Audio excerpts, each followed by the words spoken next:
개수일간이 임수와 술토를 보면 운세 변화. 개수는 천간의 10번째이며 음수하다. 개수는 헤아리고 분별하는 능력을 상징하며 개수일주의 기본 역할은 불을 끄고 더위를 식혀주는 것이며 초목을 배양하여 결실을 보게 해야 한다. 안개, 구름, 이슬, 빗물. 개수는 하늘에서 내려오는 물의 형태로 맑고 깨끗하지는 않은 수로서 너무 많은 개수는 홍수나 재난을 일으킬 수 있다. 눈, 서리. 개수는 추운 계절에 얼어붙은 물의 형태로 많은 눈이나 서리는 추위와 고독을 야기할 수 있다. 샘, 연못, 지하수, 물웅덩이. 물의 형상으로 생명력과 유연성을 나타내지만 너무 깊거나 어두운 물은 위험하거나 비밀스러운 성향을 나타낸다. 무지개, 정액. 개수는 빛이나 다른 요소와 결합하여 아름다운 현상으로 물의 형태로 지혜와 상상력을 나타내지만 너무 화려하거나 복잡한 것은 허용이나 착각을 일으킬 수 있으니 조심해야 한다.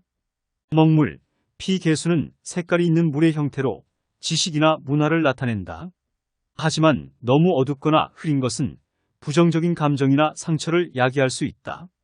개수일주의 기본 역할은 불을 끄고 더위를 식혀주는 것이며 초목을 배양하여 결실을 보게 해야 한다.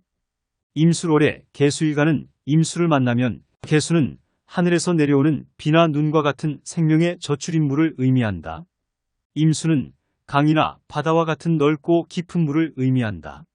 개수와 임수는 같은 수의 기운을 가지고 있지만 형태와 성질이 다르다.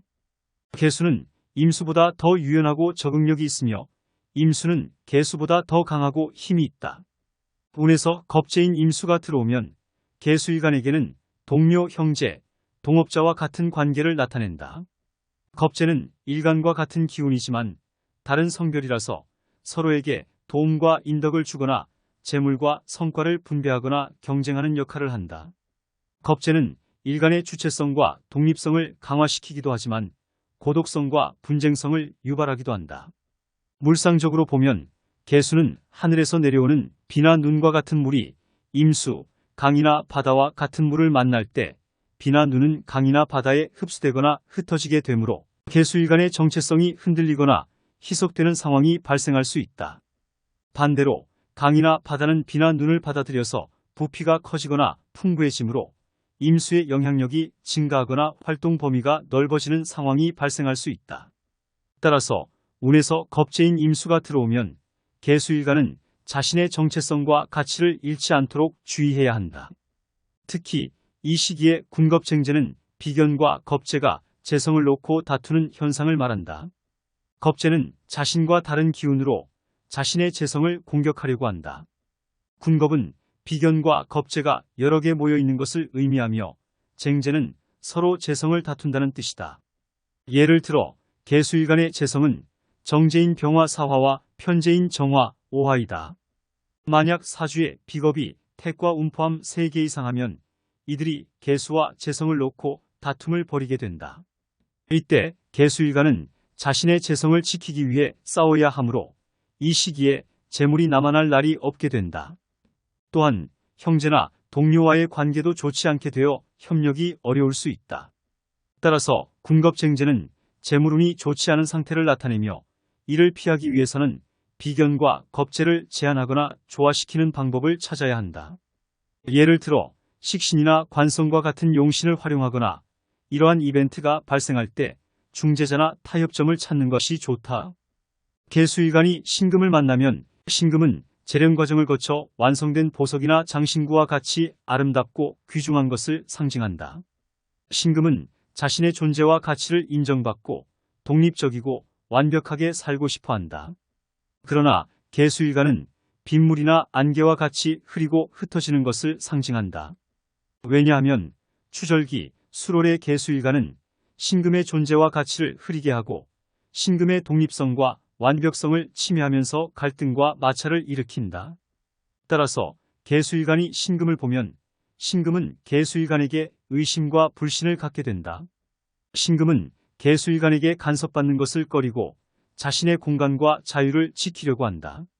반면 개수일간은 신금에게 남을 잘 떠보고 눈치 주는 것을 요구하고 자신의 의견과 감정을 표현하려고 한다.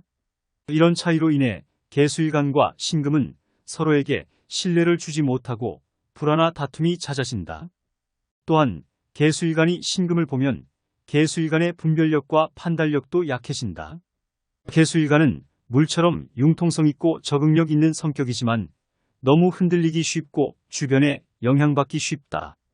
그래서 개수일간은 자신의 방향과 목표를 잃어버리기도 하고 자신의 장점과 특성을 발휘하기 어렵다. 이로 인해 개수일간은 직장이나 조직에서 주인공이 되기보다는 주변인으로 남아서 만족감이나 행복감을 느끼기 어렵다.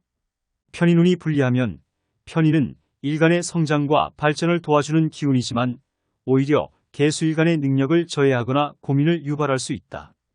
개수일간 입장에서 편인운이 불리하면 나타나는 현상은 다음과 같다. 학업이나 직업에 관련된 문제가 발생할 수 있다. 편인은 공부, 문서, 자격의 인연이지만 기본적으로 힘들고 어려운 운이다. 식신을 도식하는 기운이 되므로 무기력하게 되고 의욕이 저하되기 때문이다. 또한 성적이나 업무 능력이 떨어지거나 자격증이나 시험에 실패하거나 문서상의 실수나 분쟁에 휘말릴 수 있다. 건강상의 문제가 발생할 수 있다. 편인은 일간의 몸과 정신을 강화시켜주는 기운이지만 균형이 깨지면 오히려 일간의 몸과 정신을 소모시키는 기운이 된다. 특히 소화기계와 비뇨기계 관련 질병에 걸리기 쉽다. 또한 스트레스나 우울감으로 인해 정신적으로 힘든 시기가 될 수 있다. 한편 대인관계에 문제가 발생할 수 있으니 친구나 동료와의 소통에 어려움을 겪거나 오해나 갈등을 일으킬 수 있다. 또한 이성과의 관계에서도 질투나 배신, 이별 등의 문제가 생길 수 있다. 개수일간이 정화를 보면 정계충이 되면서 개수가 자꾸 촛불을 끄는 형상이니 불리하다. 충 중에 정계충이 제일 안 좋다고 볼 수 있다. 사고수도 작고 신강약을 떠나서 정계충은 불리하다. 개수일간은 사주 구성에 따라서 정화가 빛 또는 열의 작용에 따라서 호불호가 갈린다. 즉 정화가 사주에서 열의 작용을 하면 개수일간에게 서로 잘 안 맞는 역할이 강하게 나타나기 때문에 불리하게 작용한다. 정계충의 성향은 한마디로 눈밖에 나면, 즉 미운 털 박히면 가차없이 잘라버리는 성향이 강하다. 개수일간 정화를 보면 사주 구성이 정화가 빛의 역할을 하면 사주강약과 사주청탁 등에 따라서 달, 별, 등불, 촛불, 반딧불로 구분된다. 만약 개수일주가 금인성, 수 비겁이 견실하면 금백수청하니 금은 희고 물은 맑은 형상으로 오행의 금과 수의 관계가 좋은 상태로 상생의 관계가 좋다고 볼 수 있지만 태과하면 과유불급으로 본인만 고상하고 잘났다고 착각하면서 대인관계가 원만하지 못하면서 주변인과 다툼, 불화로 고독한 삶을 살 수 있다. 또한 금이 많으면 금생수하지만 수는 탁하고 만약 사주구성에서 금이 없으면 수는 생을 받지 못하고 소멸한다. 즉 개수일주는 금과 수가 균형을 이루어야 귀격이 되고 금백수청하니 좋은 사주가 된다. 한편 개수일주가 정화를 추절기, 수롤에 만나면 정화는 비를 맞는 등불 촛불 형상으로 유리함보다는 불리함이 더 많은 운세가 된다. 왜냐하면 개수가 비구름이 되면 달, 별인 정화는 먹구름에 가려 보이지 않고 정화가 등불, 촛불이 되면 빗물에 꺼질 수 있는 등불 촛불의 형상으로 위태로움을 동반하면서 재성운이 불리한 운세가 되기 때문이다. 정화, 편재운이 불리하여 개수일주의 몸과 마음이 너무 뜨거워지고 수분이 증발하게 된다. 이때는 성급하고 고집스럽게 되고 자신의 의견만 고집하려 합니다. 또한 감정적으로 변화가 많고 욕심이 커지며 음란하고 음흉한 면이 드러날 수 있다. 화 기운이 부족하면 개수일주의 몸과 마음이 차갑고 어두워지고 생기가 없어지게 된다. 이때는 소극적이고 비관적이 되고 자신감이 없어지며 타인에게 의존하려 한다. 또한 정신이 산만하고 우울하며 외로움과 공허함을 느낄 수 있다. 따라서 개수일주는 재성인 화 기운을 적절히 조절하여 몸과 마음의 균형을 유지해야 한다. 만약 개수일간 사주 구성에서 화 기운이 과도하면 수 기운을 통해 냉각시키고 화 기운이 부족하면 목 기운을 통해 영양시켜야 한다. 사주에서 개수가 무토를 만나면 정관은 명예와 권세를 상징하며 여자에게는 남편을, 남자에게는 자식을 의미한다. 정관은 바른 생활을 하고 예의 바르며 품위가 있다. 정관이 깨끗하면 공무원이나 정부 관료와 같은 직업을 가질 수 있고 약하면 회사원과 같은 직업을 가질 수 있다. 정관운이면 승진이나 취직, 시험 합격 등 좋은 일이 생길 수 있다. 그러나 기신, 일간을 방해하며 일간이 꺼리는 신이면 오히려 실직이나 불명예, 시험 불합격 등 불리한 일이 생길 수 있다. 개수는 물상적으로 안개나 구름, 이슬, 빗물로 볼 수 있다. 개수가 사주 구성이 좋아서 좋은 작용을 할 때는 횡재수가 발동할 수 있고 불리한 작용을 할 때는 설상가상으로 개수는 하늘에서 내리는 형상으로 사주 구성에서 비가 엄청 와서 물난리가 발생했는데 또 비가 와서 수의 기운은 싹 다 떠밀어 쓸어가는 성향이 강하게 나타나면서 불리한 시기가 된다. 개수와 무토가 만나서 유정하면 무토를 비현실적인 무토에서 현실적인 무토로 변화시킬 수 있다. 나아가 무토가 만나서 합화화를 하면 유정한 가운데 새로운 제3의 길을 모색하며 좋은 쪽으로 그 길을 걸어갈 수 있다. 만약 개수가 신약하면 이슬이 거대한 태산에게 수생목을 하는 형국인데 무토만큼 개수의 습을 잘 흡수하는 오행도 없다.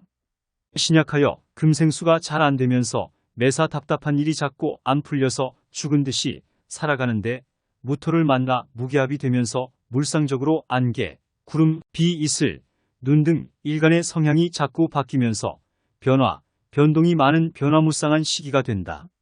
즉 생활이 안정적이지 못하고 만족할 줄 모르며 매사 불안하여 이 시기에 남자 사주는 직장을 옮기려고 하면서 이직을 할 수 있고 여자 사주는 만나는 남자에게 불만족스러운데 그 부족함이 부각이 되어 새로이 이성을 바꿀 수 있는 시기가 되면서 이별수도 따른다. 특히 여명은 인연 정리가 잦은 시기가 될 수 있다. 개수일간은 무토와 함께하면 주변 사람들에게 정신적인 지주가 되고 편안한 분위기를 만들 수 있다. 또한 무토는 개수일간에게 생활을 위한 돈벌이의 동기를 주고 큰 조직사회에 참여하게 한다. 하지만 개수일간은 자유로운 성격이기 때문에 구속감이나 얽매임을 싫어한다. 그래서 개수일간은 무토를 이용하면서 자신의 능력이나 특기를 발휘할 수 있는 환경을 찾아야 한다. 그러면 승진운이 올라가고 조직에서 인정받을 수 있다. 또한 사주구조에 해수, 자수가 있으면 조직 내에서 자신의 세력을 구축할 수 있다. 그렇지 못하면 2인자로 남아서 만족감이나 행복감을 느끼기 어려울 수 있다. 이 시기에 개수일간은 목생화가 잘 되는지 확인하고 무토와의 관계를 잘 유지하면서 자신의 장점을 살려야 한다. 임술월의 개수일주는 12운성은 사는 죽음을 의미하는 것으로 육체적인 활동이 정지하고 정신적인 활동이 활발해지는 단계이다. 육친간 형제나 친척과의 인연은 좋지 않을 수 있으니 조심하는 것이 좋다. 여기서 사는 무조건 나쁘다고 할 수는 없다. 사는 육체적인 것보다 정신적인 것을 추구하므로 학문이나 예술, 철학 등에 관심이 많고 재능이 있을 수 있다. 또한 사리 분별력이 뛰어나고 예리한 면도 있다. 정인이 사지인이 중 하순의 안정세가 오는 시기이다. 이 시기에 본인의 재능을 잘 활용하면 좋은 결과를 가져올 수 있다.